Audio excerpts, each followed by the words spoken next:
So today I want to tell you a story about one of my biggest fails in the kitchen.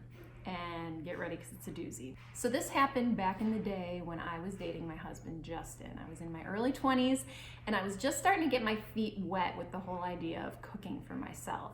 So I decided to have him over for dinner and I was really excited to make him dinner. I had gone to the grocery store, I bought some beautiful pork chops and I was like ready and raring to go, okay?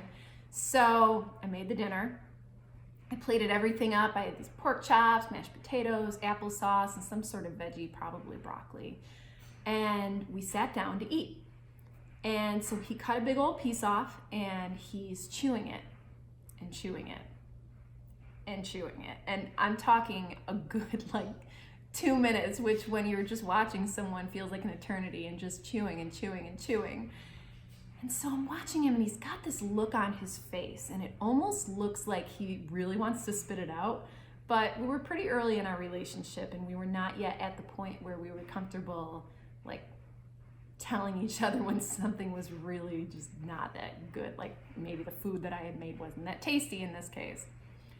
So I took a bite and I started chewing and it was like shoe leather. It was like the absolute worst, toughest shoe leather I had ever tasted, and it was so overly seasoned with rosemary. I mean, it was like knock your socks off seasoned. So I'm looking at him and I'm realizing why he has that look on his face now. And so I say, "So what do you think?"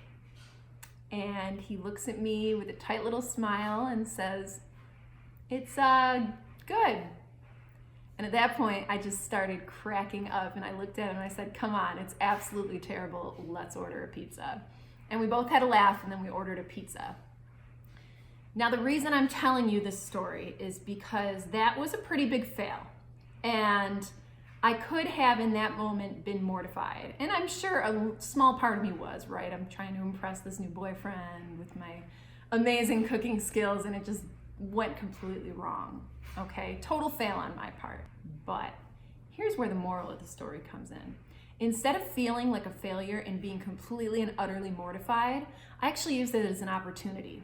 For me, it was an opportunity to figure out what I had done wrong on that dish so that I wouldn't repeat it the next time I made pork chops. And let me tell you, I learned 2 things. First of all, don't overcook your pork chops. They're good at 145. It's totally safe to eat them. Now at that point, I wasn't really into temping, but I knew that they were overcooked. Okay. The second thing I learned is that you can have too much rosemary. Rosemary is a super strong herb, and when you put too much of it on, it kind of just knocks your socks off.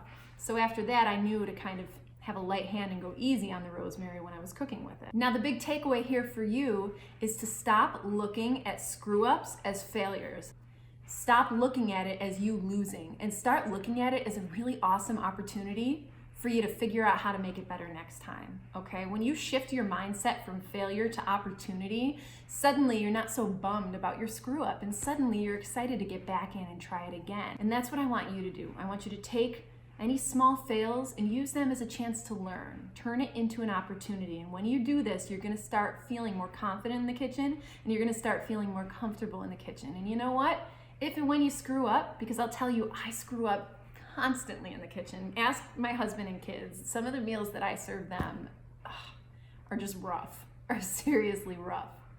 But you'll be able to laugh it off, move on, and do better next time.